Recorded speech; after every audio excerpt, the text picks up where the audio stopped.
Si vous parlez en langue, vous vous édifiez vous-même. L'activité spirituelle que vous exercez produit une énergie qui fortifie votre être intérieur.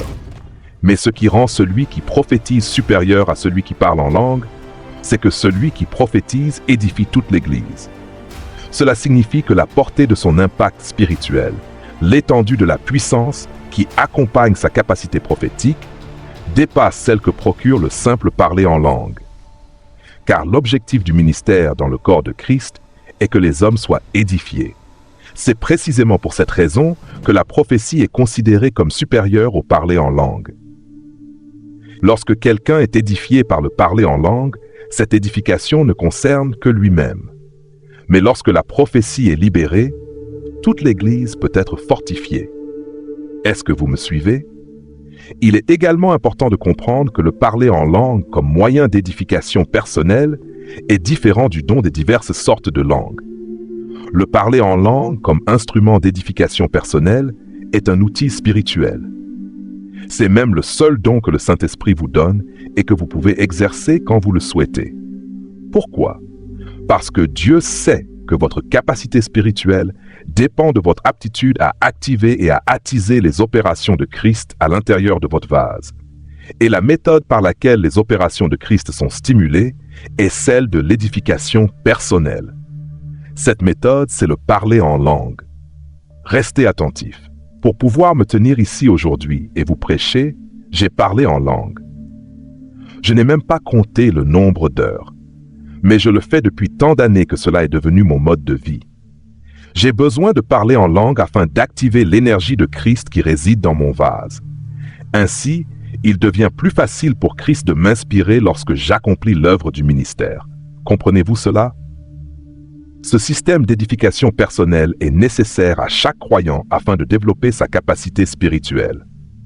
La Bible déclare « Édifiez-vous vous-même sur votre très sainte foi, priant par le Saint-Esprit ».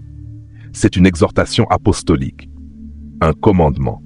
Nous devons consacrer du temps à bâtir notre très sainte foi. Il existe des dimensions de la foi qui ne deviennent accessibles que lorsque vous atteignez certaines hauteurs dans l'esprit. Dieu possède deux catégories de messagers qui annoncent ses desseins. La première catégorie est celle des êtres angéliques. Ce que vous voyez ici est l'activité d'un ange. Et que fait cet ange? Il fait des annonces. Très souvent, nous ne savons pas ce que Dieu est en train de faire. Nous ignorons la page sur laquelle Dieu se trouve actuellement.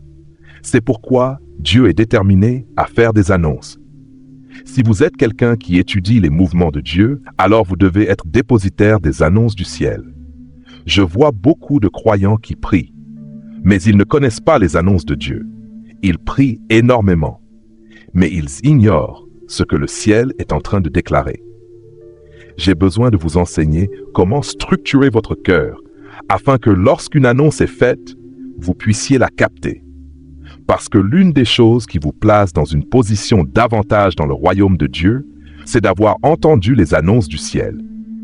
Lorsque vous savez ce que le ciel est en train de faire, il devient plus facile de vous aligner, plus facile de vous positionner correctement, plus facile de recevoir la grâce nécessaire pour devenir participant de ce que Dieu est en train d'accomplir. Mais si vous n'avez aucune idée de ce que Dieu fait actuellement, vous resterez en dehors de l'économie de son administration. Et malheureusement, beaucoup d'églises, beaucoup de pasteurs et beaucoup de croyants se sont habitués à vivre en dehors de ce que Dieu est en train de faire.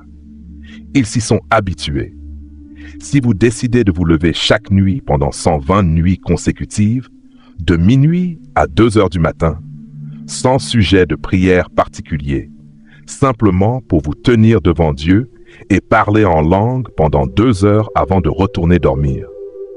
Je vous assure qu'avant même d'atteindre le 47e jour, vous commencerez à entendre des annonces. Vous n'avez pas besoin d'être prophète pour capter ces fréquences. Entendez-moi bien. Vous n'avez pas besoin d'être prophète.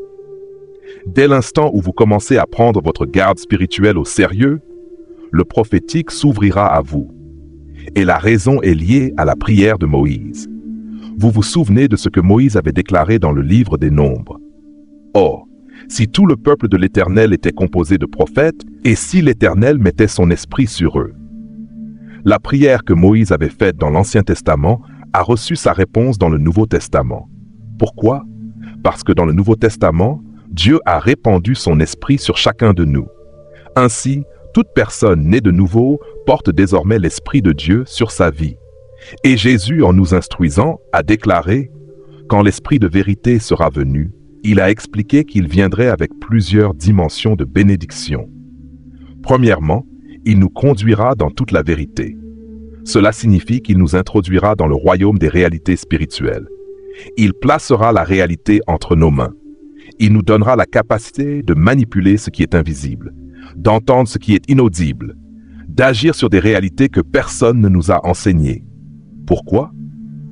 Parce que nous avons le Saint-Esprit. Ces capacités devraient devenir la description normale de notre vie quotidienne. Parce que nous sommes appelés à vivre dans une communion permanente avec le Saint-Esprit. Jésus a dit, « Quand l'Esprit de vérité sera venu, il vous annoncera les choses à venir. » Il peut vous donner des révélations stratégiques concernant des événements qui ne se sont pas encore produits. Il peut vous montrer l'avenir. Et cela n'est pas réservé aux prophètes. Non. Cela appartient à tous ceux qui ont accès au Saint-Esprit. Je ne parle pas ici des dons de l'Esprit. Je parle de ceux qui possèdent l'Esprit lui-même. Je prie que quelqu'un soit provoqué aujourd'hui. Je prie que le cœur de quelqu'un soit embrasé, qu'il dise « Je vais le chercher. Je vais poursuivre cette quête. Je vais avancer. Je vais marcher. Je vais persévérer jusqu'à le trouver. » Et lorsque vous commencerez véritablement à le chercher, peut-être déciderez-vous de vous lever chaque nuit. Peut-être direz-vous, pendant 200 jours, je prendrai la garde de minuit à 2 heures du matin. Je vous assure que vous n'atteindrez même pas le 60e jour avant de commencer à entendre les annonces du ciel.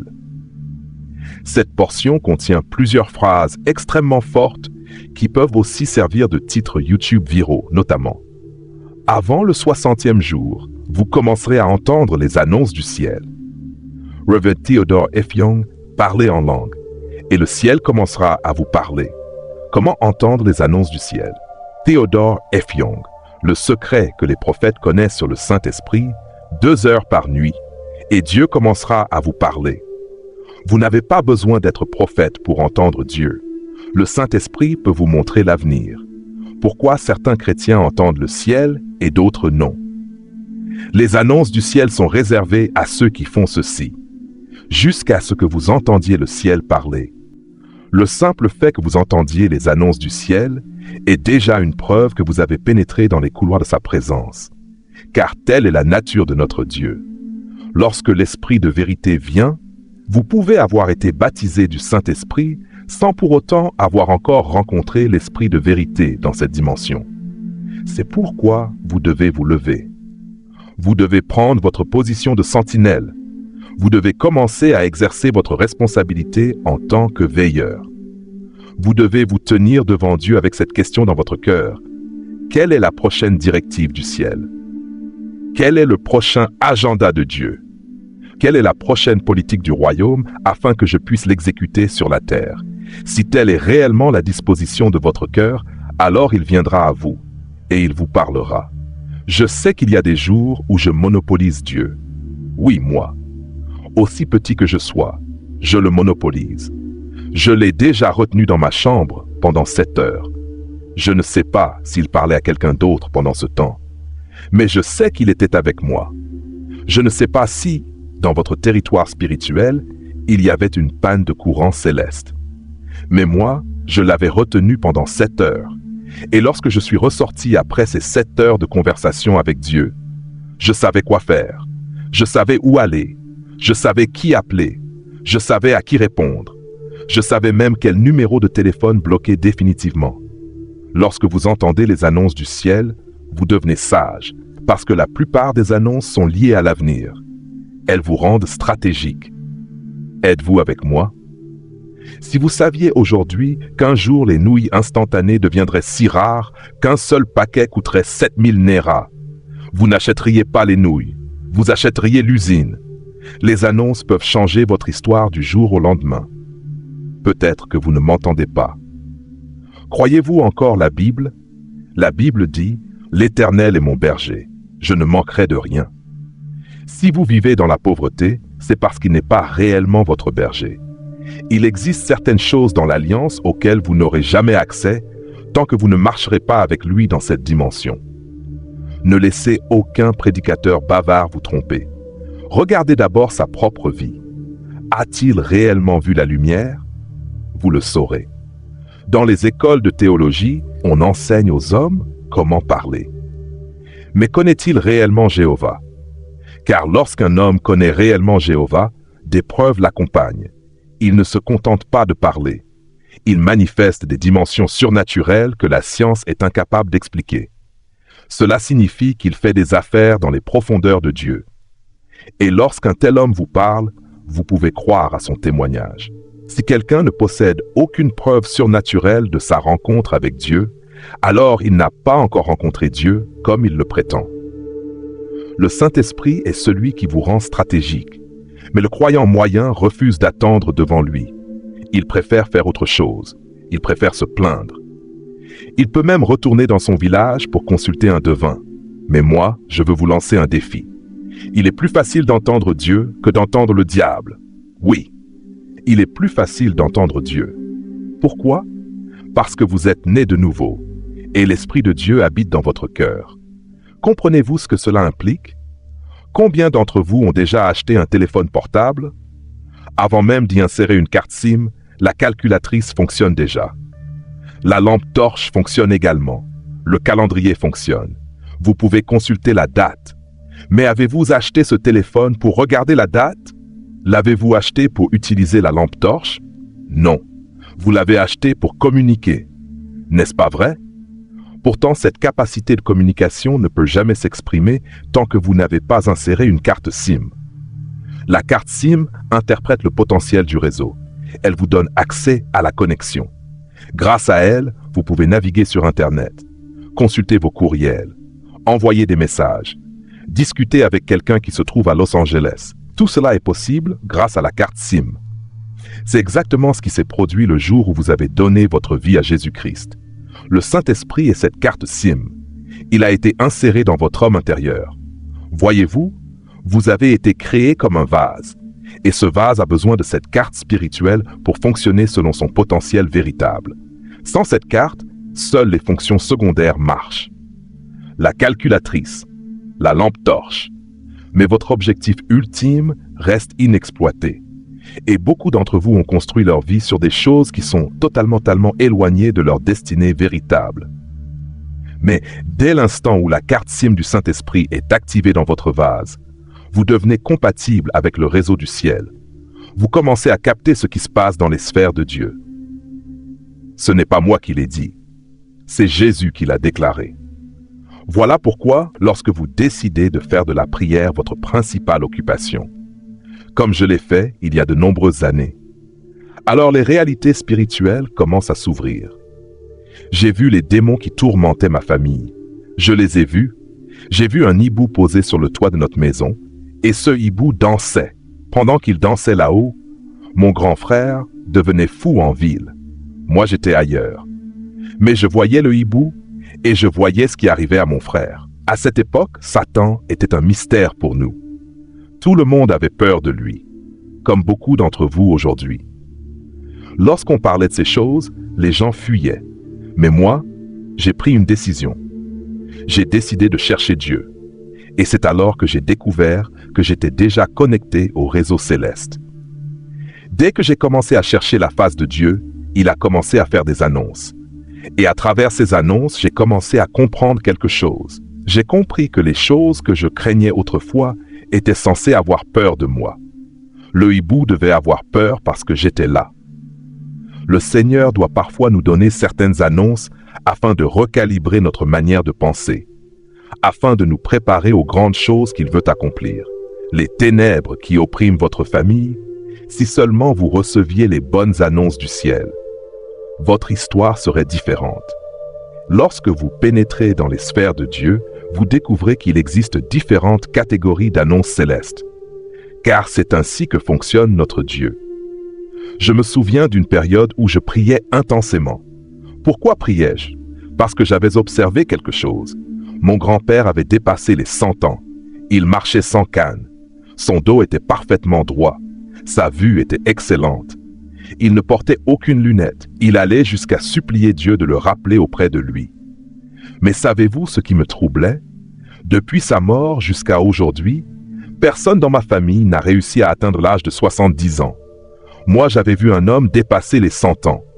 Alors dites-moi, ces choses ne vous interpellent-elles pas? Ne vous poussent-elles pas à réfléchir? J'ai donc décidé de découvrir pourquoi la mort prématurée frappait ma famille. J'ai pris la décision de monter la garde jusqu'à recevoir une annonce de Dieu concernant cette question. À cette époque, j'effectuais mon service national. J'étais affecté dans l'État de Kano. Je logeais dans une caserne de police. Lorsque les footballeurs terminaient leur entraînement et quittaient le terrain, ma réunion de prière commençait. Je parcourais ce terrain d'un poteau de but à l'autre, encore et encore. Pourquoi étais-je là? Parce que je voulais comprendre pourquoi les gens mouraient prématurément dans ma famille. Je prie aujourd'hui que certains d'entre vous reçoivent cette même passion. Écoutez-moi attentivement. Avant cette période, je ne savais même pas ce que signifiait chercher Dieu jusqu'à obtenir une réponse. Je ne savais pas comment Dieu allait me répondre. Mais j'avais lu ma Bible et j'avais découvert 3 choses. Notre Dieu est vivant, notre Dieu parle et notre Dieu répond. Cela me suffisait. Alors je suis allé sur ce terrain. Je priais en langue d'un poteau à l'autre et je criais « Jéhovah, si tu es là, entends mon cri. » Je veux savoir pourquoi les gens ne vivent pas longtemps dans ma famille. Voyez-vous, vous avez été enrôlés parmi les sentinelles. Et seuls les sentinelles posent des questions. Je vais le répéter encore et encore jusqu'à ce que cela pénètre votre esprit. Dieu ne parle pas beaucoup, mais il répond énormément. Ce sont ceux qui viennent à lui pour chercher, ceux qui recherchent l'intelligence spirituelle, ceux qui recherchent la compréhension, ceux qui recherchent les révélations, ceux qui recherchent la connaissance divine. Lorsque vous commencez à désirer la révélation, alors Dieu devient fier de vous. Parce que c'est le chemin qui conduit à la montagne de la grâce. Et je continuais à l'invoquer. Pourquoi les hommes meurent-ils? Car lorsque vous observez un modèle qui se répète, c'est qu'une intelligence spirituelle est à l'œuvre derrière ce phénomène. Par conséquent, je suis monté sur la montagne de l'Éternel et j'ai commencé à prier. Première nuit, deuxième nuit, et devinez quoi? Les réponses ne venaient toujours pas. Alors j'ai ajouté le jeûne. Parfois, il faut ajouter des épices à votre quête spirituelle. J'ai crié vers Dieu. J'ai crié. J'ai crié. J'ai crié encore. Parce que lorsque vous commencez à prier de cette manière, vous devez rester attentif aux signes. Parfois, Dieu vous parlera directement. Parfois, Dieu parlera à travers une autre personne. Parfois, vous pouvez assister à une réunion et soudain, Dieu s'empare du prédicateur. Tout à coup, il ne prêche plus son message préparé. Dieu utilise simplement sa voix pour vous adresser une parole. Si vous êtes un veilleur et si vous savez où regarder, vous trouverez vos réponses. J'ai donc continué à prier. Et dans une vision de la nuit, le Seigneur est venu à moi. Le Seigneur m'a montré que la délivrance de ma famille ne serait pas instantanée. Elle se produirait à un moment précis, lorsqu'un enfant mâle viendrait au monde. Voyez-vous, il existe de nombreux mystères dans la manière dont Dieu agit. Si vous ne demeurez pas longtemps avec Dieu, vous ne le connaîtrez jamais réellement. Et si vous prétendez parler en son nom sans le connaître, vous risquez de dire des choses fausses. Car le royaume de Dieu fonctionne par des mystères. Il faut parfois passer 10 années à l'école du Saint-Esprit pour commencer à comprendre les modèles de sa voix, pour discerner la manière dont il parle, pour reconnaître ses schémas. Ainsi, lorsque vous vous levez pour parler en son nom, vos paroles sont conformes au modèle que vous avez appris auprès de lui. Et même lorsque vous ne parlez pas sous une inspiration immédiate, mais à partir de votre expérience avec Dieu, ceux qui suivront ce conseil ne seront pas perdus. À partir du moment où j'ai reçu cette annonce céleste, j'ai commencé à rendre grâce à Dieu. Parce que désormais, je connaissais l'orientation du ciel concernant les problèmes de ma famille. Alors, j'ai attendu. J'ai observé les signes. J'attendais le moment où ce que Dieu avait déclaré commencerait à s'accomplir. Je crois que c'était l'année suivante que j'ai rencontré celle qui allait devenir mon épouse. Nos fiançailles ont duré 5 ans. Puis, Quelques mois après notre mariage, elle est tombée enceinte. Le jour où je suis allé à l'hôpital, le jour où j'ai pris mon fils dans mes bras, lorsque j'ai vu que c'était un garçon, j'ai immédiatement reconnu le signe, parce que j'avais déjà reçu l'annonce du ciel. Chaque fois que je priais, je savais ce que Dieu m'avait dit. Et à cet instant, j'ai compris. Le temps était arrivé. Les puissances des ténèbres qui opéraient dans ma famille venaient d'expirer. Alors j'ai pointé ma famille du doigt et j'ai déclaré « Toi, puissance qui a apporté tant de souffrance dans cette maison, je te maudis au nom de Jésus. » Vous savez pourquoi cette déclaration avait de l'autorité? Parce qu'elle était alignée sur la compréhension des temps. J'avais reçu une révélation concernant le calendrier de Dieu. J'avais entendu une annonce. J'avais entendu ce que le ciel avait décrété. Pendant des années, la méchanceté et les ténèbres avaient régné. Car dans ma famille proche, lorsque quelqu'un atteignait l'âge de 21 ans, Satan venait réclamer son dû. Mais après le combat que j'ai mené dans la prière, mes frères et sœurs ont échappé à cette vengeance. Et j'ai compris qu'une nouvelle saison venait de commencer pour nous. Pourquoi resterions-nous assis jusqu'à mourir? Voilà la question. Quand allez-vous vous réveiller? Quand allez-vous être provoqué spirituellement? Tant que vous n'entendez pas une annonce venant de Dieu, rien ne vous indique réellement que les saisons sont en train de changer. Qui se lèvera pour Dieu et dira « Je resterai ici jusqu'à ce qu'il me réponde ». Vous devez étudier le livre des psaumes et observer la ténacité de David. Parfois, lorsqu'il était découragé, il parlait à sa propre âme. Il disait « Mon âme, pourquoi t'as battu? Pourquoi es-tu troublé au-dedans de moi? Espère en Dieu. » C'était David qui parlait à sa propre âme. Comme vous parfois, vous priez 3 jours, vous priez 17 jours, et les réponses que vous attendiez ne viennent pas. Alors David s'adressait à lui-même. Mon âme, calme-toi, parce que certaines courses ne sont pas des sprints. Certaines courses sont des marathons, et seuls ceux qui possèdent la capacité d'endurer arriveront jusqu'au bout. David disait en substance, « Je serai encore debout lorsque la course sera terminée. Je resterai à mon poste jusqu'à recevoir l'intelligence spirituelle nécessaire pour renverser les puissances des ténèbres qui opèrent dans mon territoire. » Vous avez besoin de développer une détermination de veilleur, une détermination qui refuse d'abandonner, une détermination qui refuse de quitter la tour de garde avant que le ciel ne réponde. Car les grandes réponses de Dieu sont réservées à ceux qui choisissent de rester à leur poste jusqu'à entendre sa voix.